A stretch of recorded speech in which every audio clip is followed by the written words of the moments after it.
لیکن جب انہوں نے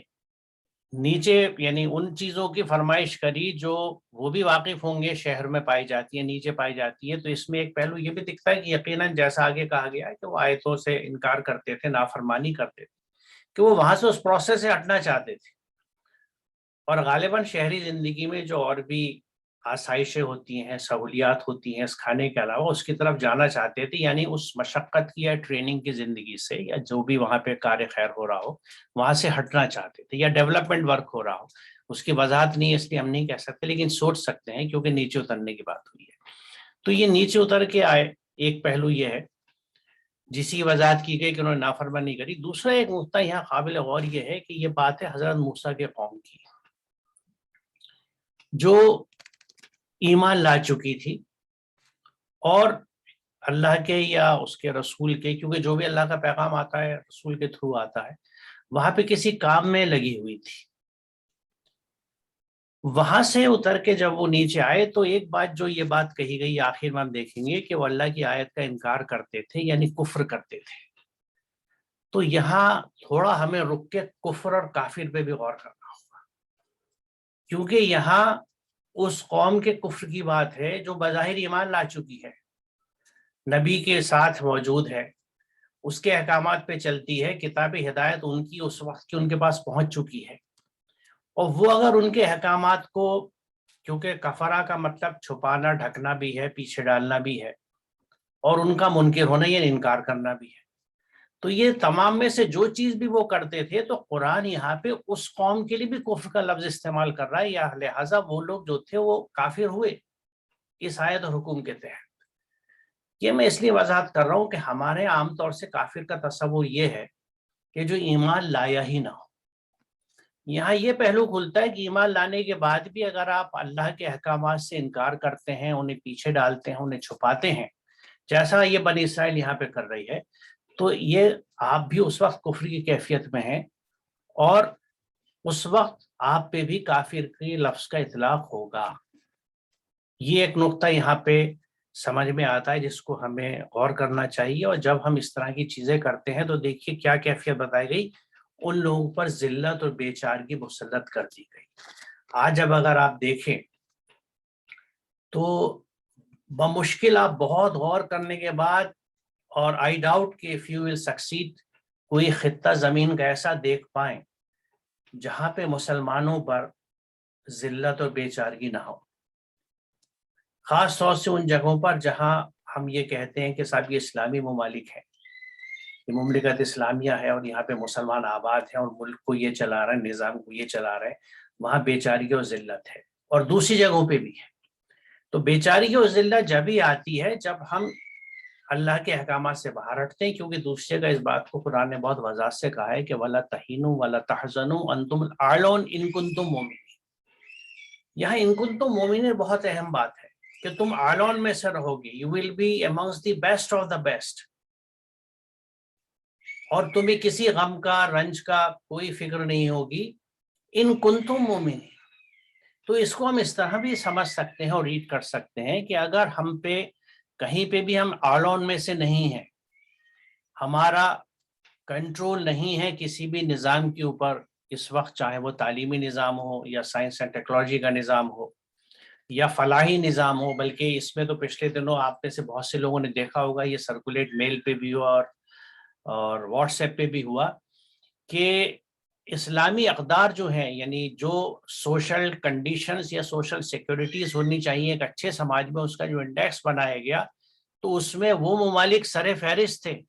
سویڈن اور یورپ کے کئی شہر جیسے، جن کو ہم کہیں سے بھی اسلامی ملک نہیں کہتے، لیکن وہ عوامی فلاح و بہبود کے اتنے اچھے کام کرتے ہیں کہ اس انڈیکس میں وہ اوپر ہے، اور جو سو کالڈ ہماری اسلامک کنٹریز ہیں وہ بہت نیچے ہیں، 100 کے بھی بعد آ رہی ہیں۔ تو یہ سب چیزیں اس چیز کی عکاسی کرتی ہیں کہ اس وقت کیا نوعیت ہے، کیونکہ جب تک ہم اس چیز کو دیکھیں یہ بات بہت سخت بھی لگ سکتی ہے، ناگوار بھی ہو سکتی ہے، لیکن ہمیں حقیقت پسندی سے کام لینا چاہیے کہ اگر ہم مومن ہیں تو ہم اعلون میں سے ہوں گے۔ یہ بالکل جیسے کیمسٹری میں ایکویشنز ہم لوگ بناتے ہیں نا، کہ کتنے کاربن کے ہمارے مالیکول ادھر ہے اور کتنے ادھر ہے، ایک بیلنس بن کے چلتا ہے. اور اس کو ہم اس طرح بھی دیکھتے ہیں کہ یہاں اگر یہ چیز ہوئی ہے تو اس کا مطلب یہ ہے کہ یہاں پہ یہ ہوئی ہوگی. اگر ہم کہیں کسی جگہ پہ کہ یہاں رات ہے تو اس کا مطلب ہے وہاں دن نہیں ہے، اور ہم کسی جگہ کے یہاں دن ہے تو اس کا مطلب ہے وہاں رات نہیں ہے. تو اگر ہم لوگ آلون میں سے نہیں ہیں تو یہ انڈرسٹوڈ ہے کہ مومنین نہیں ہے. اس میں بہت زیادہ غور و فکر کی ضرورت نہیں ہے، لیکن جب دماغ پہ پردے پڑ جائیں اور یہ زوم اور تکبر آ جائے کہ ہم ٹھیک ہیں، ہم اہل جنت ہیں، ہم جنت کے مستحق ہیں، باقی سب کافر ہیں، تو پھر وہی کیفیت ہوتی ہے جس کو قرآن کہتا ہے کہ ان کی آنکھوں پہ پردے ہیں اور ان کے دلوں پہ مہر لگ چکی ہے، چیزیں بند ہو چکی ہوتی ہیں، کیونکہ اپنے اعمال کی وجہ سے، اپنی غلط سوچ کی وجہ سے ہم ہر چیز کو اپنی ایک طرح سے بند کر دیتے ہیں، یعنی ہم اپنے ویژن کو لمیٹڈ کر دیتے ہیں، محدود ہو جاتی ہے ہماری سوچ، اور ہم اس اپنی بنائی ہوئی ایک پنجرا ہے ہمارا، اس سے باہر نہیں نکل پاتے. ورنہ آپ یہ بتائیے کہ وَلَا تَحِنُوا وَلَا تَحْزَنُوا وَأَنْتُمُ الْأَعْلَوْنَ إِن كُنتُم مُؤْمِنِينَ کو ہم کس طرح سمجھیں گے؟ اگر ہم آج آلون میں سے نہیں، اور میں نہیں سمجھتا کہ کوئی بھی صاحب عقل آدمی یہ کہہ سکتا ہے کہ ہاں اس وقت ہم آلون میں سے ہیں، تو نہیں ہے تو اس کا مطلب مومن نہیں ہے. تو پھر ہمیں سوچنا پڑے گا مومن کیوں نہیں ہے. اس کا مطلب یہ کہ نہ تو ہمارا ایمان درست ہے، نہ اس ایمان کے نتیجے میں جو اعمال ہونے چاہیے وہ کہیں نظر آتے ہیں. And there lies the reason. ساری وجہ یہی ہے کہ ہم ایمان قرآن پہ رکھتے ہیں لیکن ہمارے عمل میں قرآن نہیں دکھتا، کیونکہ قرآن نہ ہم سمجھتے ہیں نہ اس پہ عمل کرتے ہیں، اور ہم اس بھرم میں مبتلا ہیں جس میں صدیوں سے ہمیں کر دیا گیا کہ آپ پنجگانہ نماز اور 30 روزے رکھتے رہیں تو جنت پکی. میں پھر یہاں کہہ دوں کہ اس پنجگانہ نماز کو جس شکل میں ہم ادا کرتے ہیں اس کے ذکر پہلے آیا، اس کو بہرحال جس طرح ہم اور اس کا بہتر کر سکے قرآن ہدایت کی روشنی میں، لیکن ہم کر تو رہے ہیں نا. روزے بھی رکھتے ہیں، زکوٰۃ بھی دیتے ہیں، ان چیزوں کی اہمیت سے کسی کو انکار نہیں ہے، یہ فرض ہے، ہر ایک کو کرنی چاہیے، اسی طرح کرنا چاہیے جس طرح قرآن نے حکم دیا ہے. لیکن اس کے باہر کی چیزوں کو اگر ہم چھوڑ دیتے جو ایگزیکٹلی ہم نے کیا ہے، کہ ہمارا اسلام صرف ارکان پہ ٹکا ہوا ہے، اس سے آگے کچھ نہیں ہے، اسی کا نتیجہ ہے کہ ہم قرآن کا جو کردار ہے ہمارے اندر، وہ اخلاق، وہ کردار، وہ معاملے داری، وہ ڈیلنگز نہیں نظر آتی. ہمارے اندر وہ جذبات نہیں ہے خدمت کے، دوسروں کو دینے کے، احسان کرنے کے، جو قرآن کا حکم ہے. کیونکہ قرآن کے احکامات ہیں اور ان سے اگر آپ ہٹتے ہیں، اگر اقیموا الصلاۃ وآتوا الزکاۃ حکم ہے قرآن کا، تو واحسنوا بھی حکم ہے، ولا تفسدوا فی الارض بھی حکم ہے کہ ہمیں فساد نہیں پھیلانا زمین پہ. الصلح خیر بھی حکم ہے کہ پیس از بیسٹ، امن انشور کرنا، اور ایمان کے مادے میں ہی امن ہے. تو مومن جو ہوگا وہ تو گارنٹر آف پیس ہوگا، وہ ضمانتی ہوگا امن کا. اب یہ کیفیتیں ہم سب جانتے ہیں ہمارے یہاں نہیں ہے، تو نتیجہ وہی ہے کہ جس طرح ایک زمانے میں جب بنی اسرائیل اللہ کے احکامات سے ہٹے، نافرمانیاں کریں، تو نتیجتاً ذلت و بیچاری ان پہ مسلط ہو گئی، کیونکہ وہ اللہ کے غضب کا شکار ہو گئے. آج ہم بھی غضب کا شکار ہیں. ہم کس طرح کہہ دیتے کہ خوش فہمیوں سے ہمیں باہر آنا پڑے گا. Let's be very logical and reasonable. جذبات سے فیصلے نہیں ہوتے، عقیدتوں سے فیصلے نہیں ہوتے ہیں، فیصلے حقائق کی بنیاد پہ ہوتے ہیں. آج آپ حقائق دیکھیے کیا ہے، اور قرآن جو سب سے بڑی حقیقت ہے وہ کیا کہہ رہی ہے. دونوں کو ملا کے دیکھیے، چیزیں صاف ہو جائیں گی. لیکن اس کو برداشت کرنے کے لیے ہمت چاہیے، اور پھر امیڈیٹلی اس پہ کام کرنے کی ضرورت ہے تاکہ اس کیفیت سے ہم باہر آئیں. کیونکہ جیسے آگے ہم دیکھیں گے اللہ تعالیٰ نے بنی اسرائیل کو بھی موقع دیے تھے، ان کو مدتیں دی گئی، انہیں مہلت دی گئی کہ اپنے آپ کو سدھار سکے. اگر ہمارے پاس جو اس وقت مدت و مہلت ہے اس میں ہم نے آپ کو نہیں سدھارا، قرآن کو سمجھا نہیں، اور اس کو اپنی زندگی میں نہیں لے کے آئے، اس کو عمل میں نہیں لے کے آئے، تو جو ان کا شر ہوا تو وہ ہمارا بھی ہوگا. تو یہ میں، اور بہرحال حقیقت یہی ہے کہ نبیوں کی باتوں کو وہ بے اثر کیا کرتے تھے. اور پہلے بھی وضاحت کی ہے، جیسا ڈاکٹر طارق صاحب نے کہا، کہ قتلہ صرف جسمانی قتل کرنے کی بات نہیں ہے، کیونکہ کسی نبی کو قتل کہیں کیا ہی نہیں جا سکتا، کیونکہ نبی اللہ کا مشن لے کے آتے ہیں. خود قرآن نے یہ کہا ہے کہ اللہ اور اس کے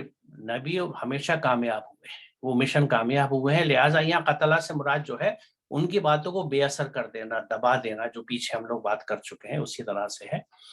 تو چلیں طارق صاحب آگے چلتے ہیں. شکریہ ڈاکٹر صاحب وضاحت کے لیے، کیونکہ بڑی ایک عجیب ذہنی کشمکش ہے جس میں ہم سب لوگ تقریباً مبتلا ہیں، کس طریقے سے چیزیں ہوتی ہیں اور کیسے ہم ان کو سمجھتے ہیں. دوسری آیت ہے 62، ان الذین آمنوا والذین ہادوا والنصارى والصابئین من آمن باللہ والیوم الآخر وعمل صالحا فلہم اجرہم عند ربہم ولا خوف علیہم ولا ہم یحزنون۔ در حقیقت مومنین، یہودیوں، نصارہ اور سابعین میں سے جو اللہ اور آخری دن پر ایمان لایا اور عمل صالح کیا، انہی کے لیے ان کے رب کے پاس اجر ہے، اور نہ وہ ڈرتے ہیں اور نہ ہی غمزدہ ہوتے ہیں۔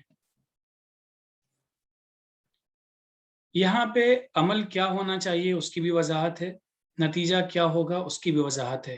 اور کس طرح کی غلط امیدیں ہمیں نہیں لگانی چاہیے اس کی بھی وضاحت ہے۔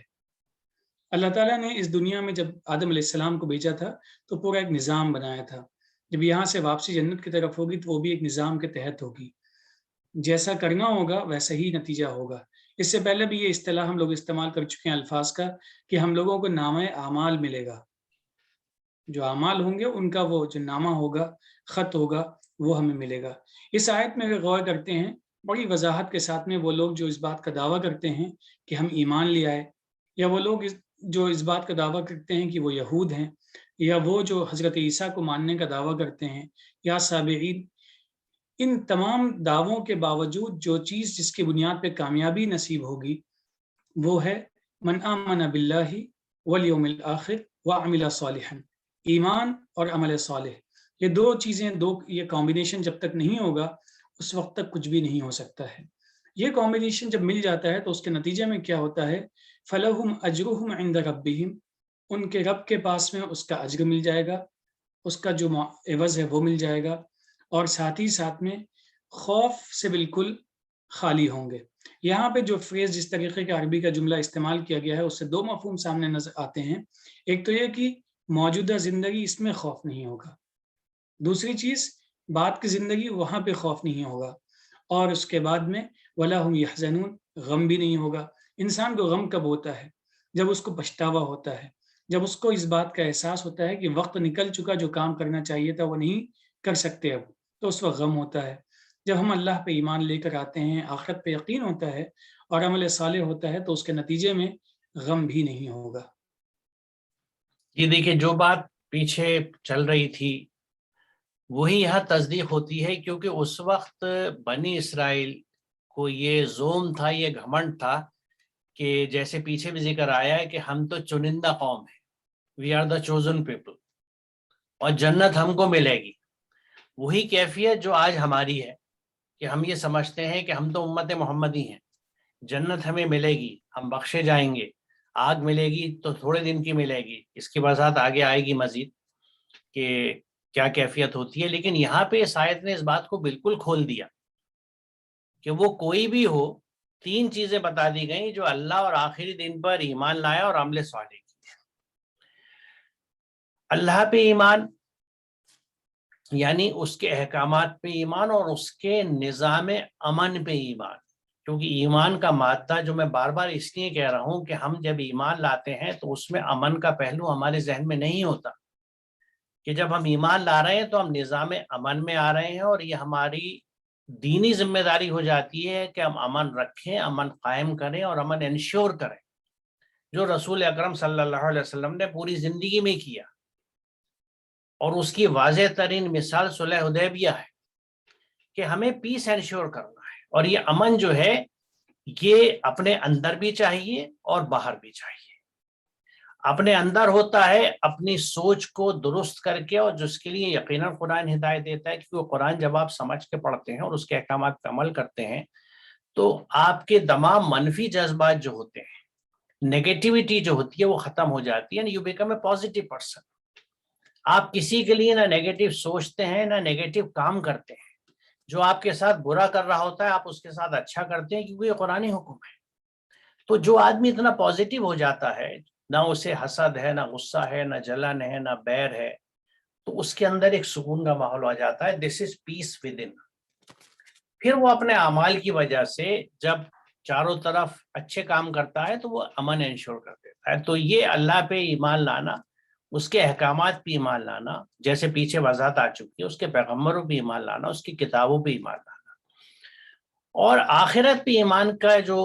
ہمیشہ ذکر قرآن میں آتا ہے، اس کی وجہ یہ ہے کہ آپ اس چیز کو یقین رکھیں کہ آپ جو کچھ کر رہے ہیں اس کا حساب آپ کو دینا ہے۔ ایک دن وہ آئے گا جس میں آپ کی ہر چیز کھلے گی، یعنی کرما پہ یقین، مکافات عمل پہ یقین کہ میں جو کچھ کر رہا ہوں چاہے چھوٹا یا بڑا، کوئی دیکھے نہ دیکھے اللہ دیکھ رہا ہے، کیونکہ قرآن میں وضاحت سے بات کہی ہے کہ ہوا معکم اینما کنتم، کہ تم جہاں پہ بھی ہو اللہ تمہارے ساتھ ہے۔ تو ہماری کوئی حالت، ہماری کوئی کیفیت ایسی نہیں ہوتی جس میں اللہ ہمارے ساتھ نہ ہو، وہ ہمیں دیکھ بھی رہا ہے، ہماری ہر چیز نوٹ بھی ہو رہی ہے، اس کی جو ایجنسیز ہیں، جو اس کے سسٹمز ہیں، وہ ہماری ہر چیز کو ریکارڈ کر رہے ہیں۔ تو یہ چیزیں جب ذہن میں رہیں گی تو یہی ہے آخرت پہ ایمان رکھنے۔ یہ آخرت پہ اگر ہم یقین رکھیں، آپ کسی مسلمان سے پوچھیں کہ بھائی تم آخرت پہ یقین رکھتے ہو، وہ فوراً کہے گا ہاں، یعنی وہ ایمان تو رکھتا ہے آخرت پہ، لیکن کیا اس کے عمل میں دکھتا ہے اس ایمان کی جھلک؟ کیونکہ ایمان مکمل جب ہے جب وہ اس کے عمل میں دکھے، اور یہی بات یہاں کہی گئی ہے کہ جب وہ عمل صالح کرتا ہے، اللہ پہ ایمان، یوم آخرت پہ ایمان اور عمل صالح۔ تو اس سے پہلے بھی بات آئی ہے کہ عمل صالح is the most crucial thing, the corrective measures, وہ صالح اعمال جو ہر طرح کے فساد کو ختم کرے، ہر طرح کی برائیوں کو، جھگڑوں کو ختم کرنے والے اعمال جو ہوتے ہیں وہ عمل صالح ہوتے ہیں۔ اور دیکھیے ہر زمانے کے فساد الگ ہوتے ہیں، تو ہر زمانے کے عمل صالح بھی الگ ہوتے ہیں۔ ہمیں آج کے زمانے کے فسادات کو دیکھنا چاہیے کہ ہمارے یہاں ایک بہت بڑا فساد جو ہے وہ جہالت کا ہے، قرآن سے دوری کا ہے، قرآن پہ عمل نہ کرنے کا ہے، ناواقفیت کا ہے، اسلام کو محدود کر کے کچھ ارکان پہ ٹکانے کا ہے، ناانصافیوں کا دور ہے ایک بہت بڑا، اور وہ ناانصافیاں رشتوں میں بھی ہیں، عورتوں کے ساتھ بھی ہیں، بیٹیوں کے ساتھ بھی ہیں۔ کہیں ناانصافی جب غیر متوازن ہم ہو جاتے ہیں، امبیلنس کر دیتے ہیں، مثال طور پہ جیسے بیٹوں کو ترجیح دینا، بیٹیوں کو کمتر سمجھنا، یہ ناانصافی بھی ہے اور اللہ کے قدرتی توازن کو بگاڑنا بھی ہے، اللہ کے احکامات سے بغاوت بھی ہے۔ تو آپ اگر لسٹ کریں تو بے انتہا اس وقت کے فسادات موجود ہیں۔ مال کا فساد ہے، کیونکہ مال اللہ نے جس کو جس وجہ سے دیا ہے، جس کے قرآن وضاحت کرتا ہے، آج بہت کم لوگ ایسے ہیں جن کی یہ سوچ ہے کہ یہ جو مال اللہ نے مجھے دیا ہے اس کا شکر ہے، لیکن یہ صرف میرے لیے نہیں ہے، اس میں اوروں کا بھی حصہ ہے۔ آج کیفیت یہ ہے کہ جو مال میرے پاس آ رہا ہے وہ تو میرا ہی ہے، بلکہ میں چاروں طرف دیکھ رہا ہوں کہ دوسرے کے پاس کیا ہے، اسے میں کیسے ہڑپ سکتا ہوں، اور اسے ہڑپ کر کے کس طرح سے سیف ترین طریقے سے ڈپازٹ کر دوں ہندوستان میں، اپنے ملک میں یا بیرونی ممالک میں، تاکہ کسی طرح سے میری جو یہ آسائش کی، آرام کی زندگی ہے، لگژوریس لائف ہے، یہ کہیں نہ ٹوٹ جائے۔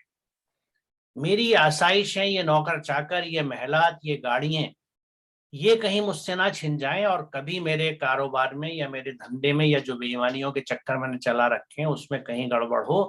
تو میں باہر ملک میں رکھ دوں تاکہ پیسہ نکال لوں، یا وہاں بھاگ کے چلا جاؤں، جو ہم آئے دن دیکھتے ہیں اپنے ممالک میں خبریں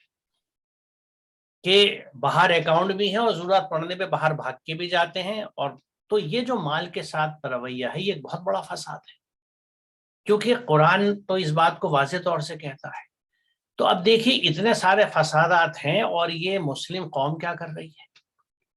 ماحول کا فساد آج اتنا بڑا ہے، کیونکہ ولا تفسدوا فی الارض کی بات جو آتی ہے، اقیم الوزن بالقسط ولا تخسروا المیزان کی جو بات آتی ہے، اللہ تطغوا فی المیزان کی بات جو آتی ہے، تو توازن بگڑے ہیں ماحول کے، ہم نے فساد پھیلائے ہیں اور پھیلتے دیکھتے ہیں اور اس کے لیے کوئی تدارک نہیں کرتے، یعنی عمل صالح نہیں ہو رہا۔ تو آپ یہ بتائیے کہ you name any one corrective measures which as a community we are doing. کیا ہم بیماروں کی خدمت کے لیے اسپتال بنانے کے لیے مشہور ہیں؟ یہاں یہ نام سنتے آپ کو کسی دوسری قوم کا نام ذہن میں آئے گا۔ کیا ہم اچھی تعلیم پھیلانے کے لیے اچھے ایجوکیشن انسٹیٹیوشنز بنا رہے ہیں؟ یہاں بھی کچھ اور قوموں کے نام آئیں گے سامنے۔ یا آپ دیکھ لیجئے کہ پورے نقشے پہ، ملک اپنے ملک کے نہیں، پورے گلوبل نقشے پہ جو سو کالڈ اسلامک کنٹریز ہیں وہ اب بیدار ہو رہی ہیں اپنی نیندوں سے، اپنے محل بنا کے اپنی گاڑیوں کو ہیرے جواہرات سے سجانے کے بعد، اور مال جب کم ہونے لگا، جب جو دولتیں ان کو دی تھیں، اب انہیں یاد آ رہا ہے، اور کچھ یونیورسٹی اور سائنٹیفک انسٹیٹیوشن اور سائنٹیفک پرسوٹس ہو رہی ہیں، لیکن سائنسی ذہن اب بھی اتنا نہیں بنا، کیونکہ وقت لگتا ہے چیزوں کو ایوالو ہونے میں۔ تو یہ ہماری ترجیحات ہیں، چاروں طرف فساد پھیلے ہوئے، اس میں کھڑی ہونے والی قوم، اس کو درست کرنے والی قوم منظر نامے پہ مسلمان نظر نہیں آتی، یعنی عمل صالح میں we are a big zero, کیونکہ اسلام تو ہمارا ارکان پہ ٹکا ہوا ہے۔ یہ اللہ کے احکامات ہیں لیکن یہ ہماری عبادت کا حصہ نہیں ہے. کوڑا کچرا صاف کرنا ہماری عبادت کا حصہ نہیں ہے. کوڑے کچرے کو ہٹانا، بچانا، اس کو نہ پھیلانا ہماری عبادت کا حصہ نہیں ہے. کیونکہ عبادت کا تصور اتنا ریڈیوس ہو چکا ہے کہ اس کے نقصانات ہیں. تو بہرحال یہ میں نے وضاحت اس لیے کری کہ ہم بھی آج اسی بھرم میں ہیں جس میں بنی اسرائیل تھی. اللہ تعالیٰ پھر واضح کر رہا ہے، دیکھیے جو قرآن پہ یقین رکھتا ہو اس کے لیے ناممکن ہے کہ ان آیات کو ہوتے ہوئے وہ اب بھی نہ جاگے، اب بھی نہ اٹھے اور اللہ پہ ایمان اور آخرت پہ ایمان اور عمل صالح کی بات کو نہ سمجھے. یہاں کہیں پہ ان ارکان کا ذکر نہیں ہے جس کی بنیاد پہ ہم سمجھتے کہ جنت ہم کو مل رہی ہے. اللہ نے یہ نہیں کہا کہ جو پوری نمازیں پڑھ لے گا، سارے روزے رکھ لے گا، زکوٰۃ دے دے گا، اس کے لیے جنت نہیں، اس کو نہ خوف ہوگا نہ غم ہوگا. وہ اس کیٹیگری میں نہیں ہے، کیونکہ وہ عمل صالح کے ایک بہت بڑے اسفیئر میں ایک چھوٹا سا مقام ہے، کیونکہ اللہ کے احکامات بہت سارے ہیں. اور یہ جو عمل صالح ہیں یہ ہماری اندر کی اصلاح کے لیے ہیں، ہمیں اچھا ورکر بنانے کے لیے، اچھا بندہ بنانے کے لیے ہے. اس سے سماج کو فائدہ نہیں پہنچ رہا. میری نمازیں، میرے روزے میرے پڑوسی کے گھر میں چولہا نہیں جلا سکتی اگر میرے ذہن میں وہ فکر بیدار نہ ہو کہ میرے مال پہ سب کا حق ہے، اور یہ پڑوس میں جو لوگ ہیں میرے، یا میرے محلے میں ہے، یا میری گلی میں ہے، یا میرے گلی سے باہر جو جھوپڑا پٹی پڑی ہے، ان کا بھی حق ہے میرے اس مال کے اوپر. میں اس پہ بیجا اسراف نہ کروں، دکھاوے نہ کروں، کروڑوں کی شادیاں نہ کروں. یعنی آپ بولتے جائیے اتنا سب کچھ ہے، اور اس کے بعد بھی یہ زوم اور گھمنڈ ہے کہ میں مسلمان، تم کافر، تم مشرک. ہم آپس میں ایک دوسرے کو اسلام سے باہر کرتے رہتے ہیں ایک جھٹکے میں. تو یہ چیزیں میں اس لیے وضاحت سے کہہ رہا ہوں کہ we need to think about it. جاگنے کا وقت ہے. یہ مثالیں موجود ہیں، قرآن اس لیے بتا رہا ہے. بنی اسرائیل کا کیوں ذکر ہے؟ اس لیے ذکر ہے کہ دیکھو انہوں نے کیا کیا تھا، آئینہ دیکھ لو. تو یہ آئینے ہیں ہمارے لیے، اور اگر اس کو دیکھ کے ہم اب بھی نہیں جاگے تو یہ جو مہلت ہمیں ملی ہے نا، جس طرح بنی اسرائیل کو بھی ملی تھی، یہ ختم ہونے والی ہے، یہ ہمیشہ نہیں رہے گی. اور اللہ کا کام کسی سے نہیں رکتا. اس نے خود قرآن میں کہا ہے کہ وہ اوروں کو لے آئے گا، اور لوگ ہیں جو یہ کام کر لیں گے. بہرحال چلے آگے چلتے ہیں.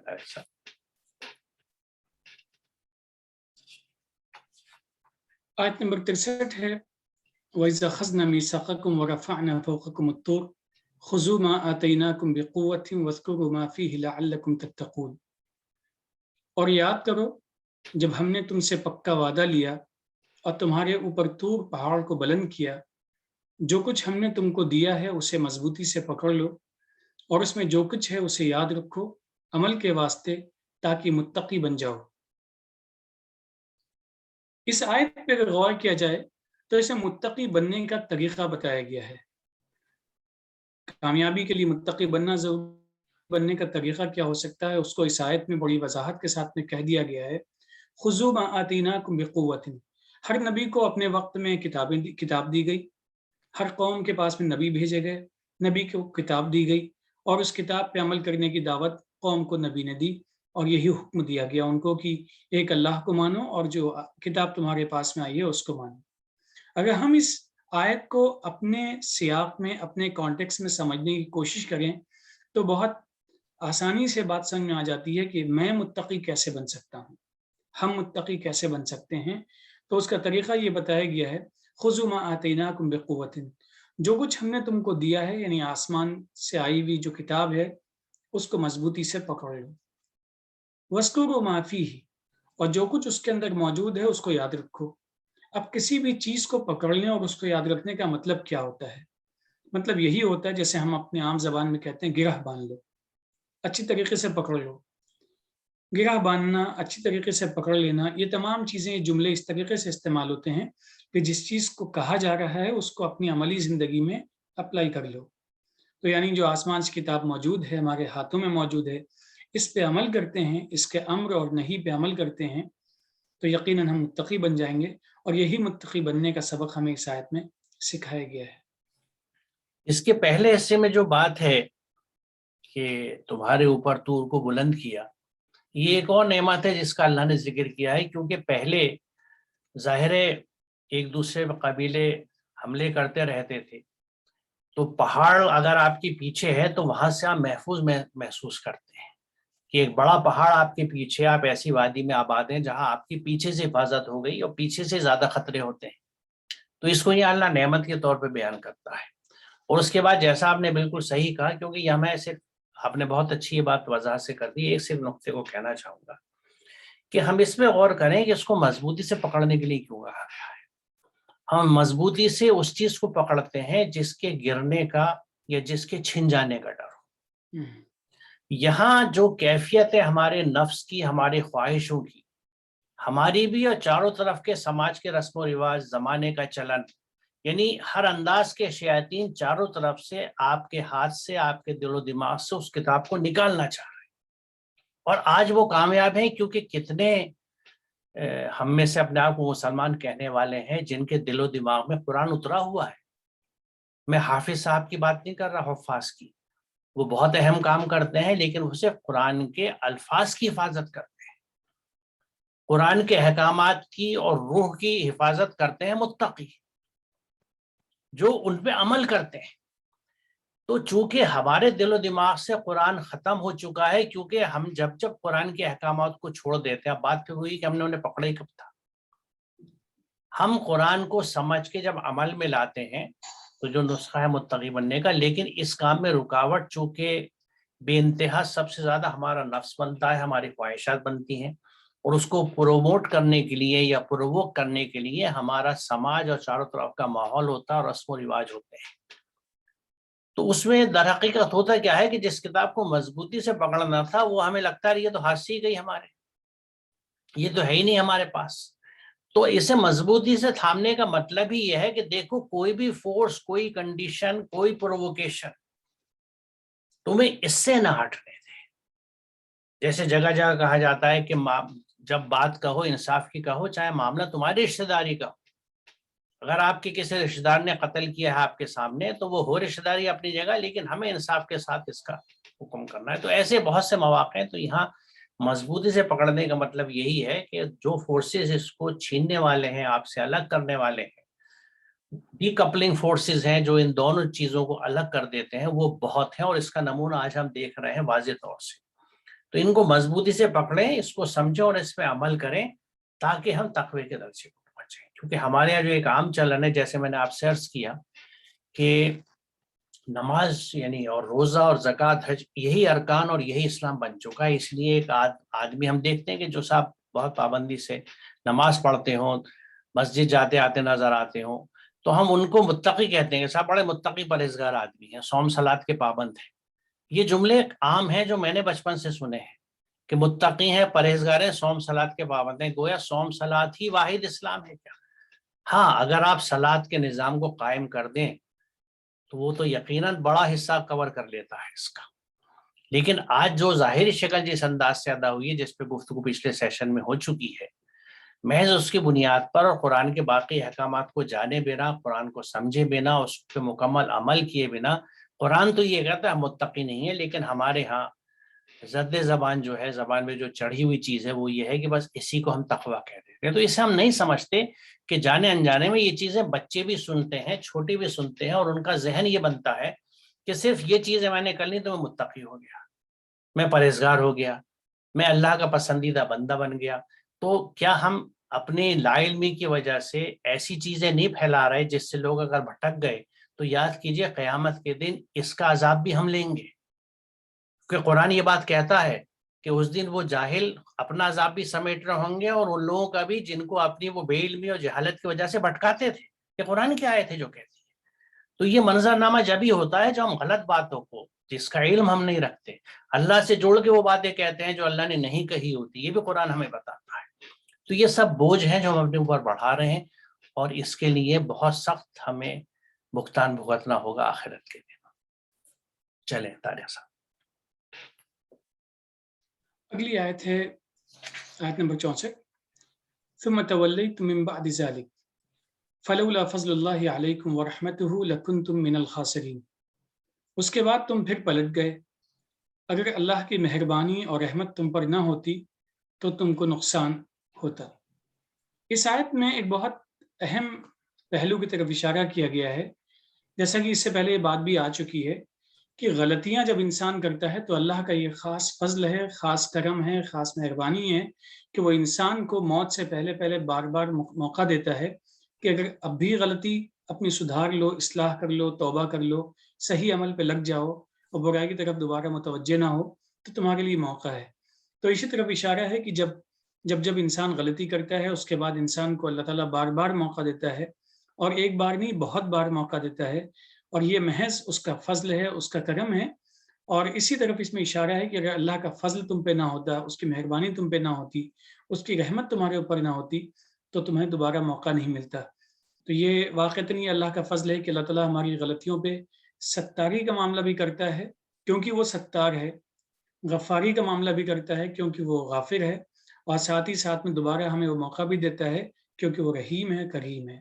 تو یہ ہم لوگوں کے سیکھنے کی چیز ہے کہ جیسے ہی موقع ملتا ہے دوبارہ سے صحیح کاموں پہ لگ جانا چاہیے. جی ہاں، اور یقیناً یہ مدت جو ہمیں اس وقت ملی ہوئی ہے یہ مہلت ہے، ہم، کیونکہ اگر ہم اعلان میں سے نہیں ہیں تو مومن نہیں ہیں، اور مومن نہیں ہیں تو وقت ہے ابھی کہ ہم بنی اسرائیل سے سبق لیں، قرآن کے ان احکامات کو سمجھیں، ان کو انٹرنلائز کریں، ان کو سمجھیں اور ان پہ عمل کریں تاکہ ہم متقی بن سکیں، اللہ کے اچھے بندے بن سکیں. میرے خیال میں آج کا سیشن ہم یہاں روکتے ہیں، انشاءاللہ اس سے آگے کی بات اگلے سیشن میں کریں گے. وآخر دعوانا الحمدللہ رب العالمین. السلام علیکم. وعلیکم السلام.